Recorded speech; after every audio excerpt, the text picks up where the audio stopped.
জয় মা তারা। আমি আচার্য সোমনাথ শাস্ত্রী। সামনেই নতুন বছর, বাংলায় 1433 সাল। তো নতুন বছর আপনাদের কেমন যাবে, সেই যে রাশিগুলো আছে, আজকে আমি যে আলোচনা করবো সেটা হচ্ছে মেষ রাশি। মেষ রাশির জাতক জাতিকাদের ক্ষেত্রে নতুন বছর কেমন যাবে এটা নিয়ে আমরা আলোচনা করব। রবি যখন মেষ রাশিতে যায় তখন কিন্তু বৈশাখ মাস বা নতুন বছর শুরু হয়। এই 1433 সাল বাংলায় এটা চন্দ্রের বছর।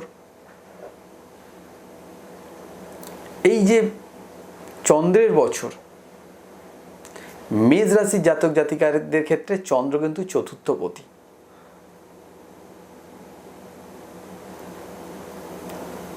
সেই চতুর্থপতির বছর হচ্ছে আপনাদের।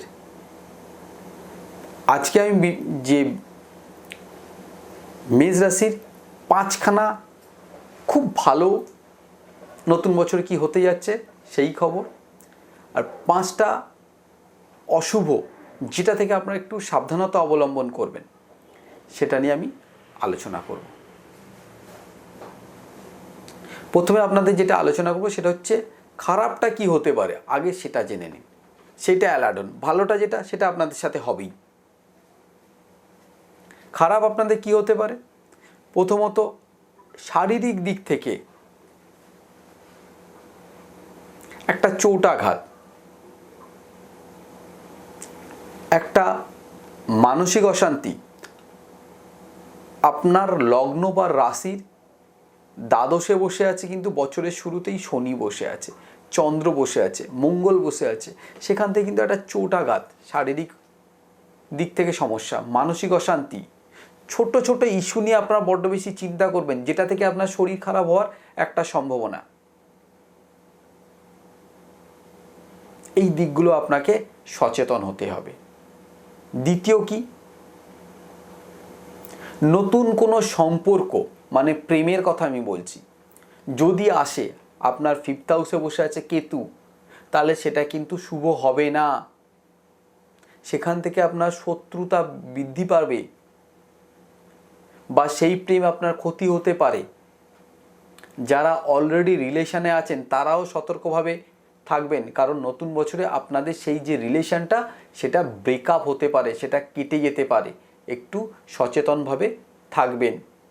যে সমস্ত মায়েরা চিন্তা করছেন নতুন বছর আপনার ইস্যু নেওয়ার ক্ষেত্রে, যথেষ্ট সাবধানতা। কেতু যেহেতু বসে আছে, একটা মিসক্যারেজ হওয়ার সম্ভাবনা থাকবে।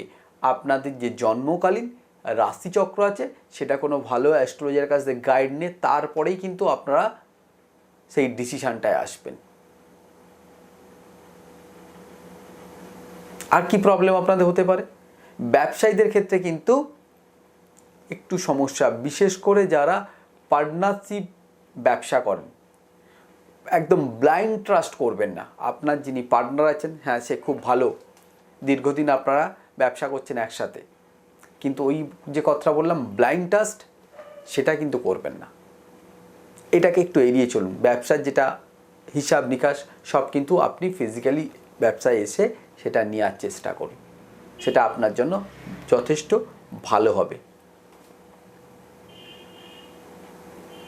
যারা ক্রিয়েটিভ লাইনের সাথে যুক্ত আছেন, যারা নাচ গান অভিনয় এই ধরনের যে সমস্ত পেশাগত দিক থেকে কাজ করেন বা পেশাগত যে সমস্ত কর্মের সাথে যে সমস্ত মানুষ যুক্ত আছেন, তাদের জন্য সময়টা কিন্তু একটু ডিস্টার্ব দেবে।